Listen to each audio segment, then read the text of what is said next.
can we as a global tribe get our act together fast enough to be able to change our behavior, our collective behavior fast enough?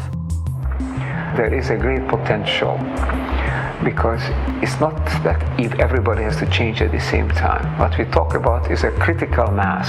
You don't know how many people have to change for it to spread. But the fact is that when people begin to think differently, begin to act differently, that has an effect on others, it spreads. Scientists at RPI have found that when just 10% of the population are deeply committed to an idea, their idea will always be adopted by the majority of the society. Now, what's interesting is their mathematical model shows that it's like a spontaneous leap. That is, below 10%, there is no visible progress. However, above 10%, the idea spreads like wildfire. I don't think it's going to occur first on the whole among the leadership, neither political nor business leadership. I think there are always exceptions, and there are very enlightened political leaders, the enlightened business people. But on the whole, these people have too much stake on the present system, and they are afraid of change, because their own base of power and wealth lies in maintaining the current system. So the change has to come from elsewhere. I don't think it can come from the very poorest people. The very poorest people, maybe 2 billion people in the world, try to survive somehow. They have to get the food and the housing and the job and the healthcare and the education that is a minimum requirement. We can't expect it from that, maybe 200-300 million people who are really the wealthy and the leading classes. It has to come from those who are in between, who have a choice, who are becoming increasingly concerned, and who know that something needs to be done, and the hope is that they will wake up.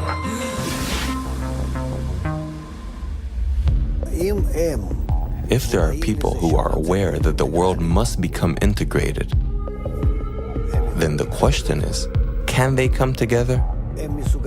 Can they make the initial step towards this? I think the problem with global crises is that from each individual's point of view, it becomes difficult to know what do I do about it. When I say my ego and transform my ego, it's an illusion. How can I transform my ego when I'm dependent on so many other egos?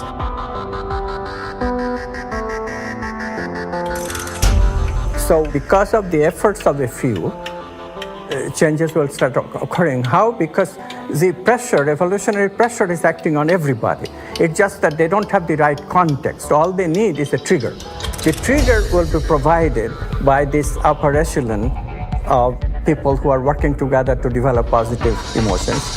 So they affect a much bigger number than is indicated by the little community that started it. So one little change in one little community can affect a much larger human community, and the interconnectedness that we have through the internet, interconnectedness of the ego, all of a sudden, without even knowing that it is doing so, will change and establish itself, and therefore changes can come very fast.